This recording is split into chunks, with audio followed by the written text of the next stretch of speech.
இன்னைக்கு நம்மலாம் ஒரு பதிவை பார்க்குறோம். இந்திய ராணுவத்துல ஒரு இளைஞர் தேர்ச்சி பெற்றிருக்காரு. ஒரு வருஷமா தாசில்தார் ஆபீஸுக்கும் மாவட்ட ஆட்சியர் அலுவலகத்துக்கும் நடைபயணமா போயும் எந்த ஒரு ரெஸ்பான்ஸும் கிடையாது. அவர் இந்திய ராணுவத்துல தேர்ச்சி பெற்றாலும் அவருக்கு சாதி சான்றிதழ் ஒன்று கேட்குறாங்க.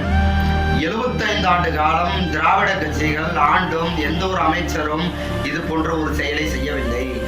அதுக்கு மாறாக நம்மளுடைய சமூக நீதித்துறை அமைச்சராக பொறுப்பேற்று சில தினங்கள் கூட ஆகல.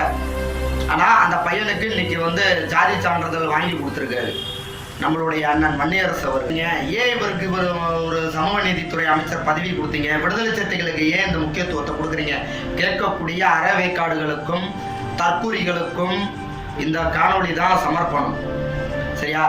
ஒரு வருஷமா தாஸ் என்கின்ற ஒரு இளைஞன் இந்திய ராணுவத்தில் தனக்கு அப்பாயின்மெண்ட் கிடைத்தும் செல்ல முடியாமல் சாதி சான்றிதழ் ஒரு தடையாக இருந்துச்சு.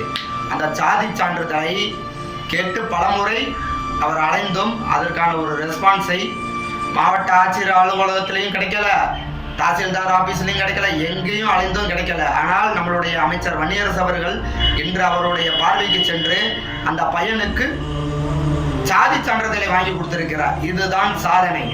இப்படி தனக்கு கொடுத்த தாவேகா அமைச்சரவையில் தனக்கு கொடுத்த ஒரு பொறுப்புக்கு என்ன செய்ய வேண்டுமோ அதை தினந்தோறும் செஞ்சு கொண்டிருக்கிறார். ஆனால் குறை சொல்ல வேண்டும் என்பதற்காக பல வாய்கள் அவரை குறை சொல்லி கொண்டுதான் இருக்கிறது.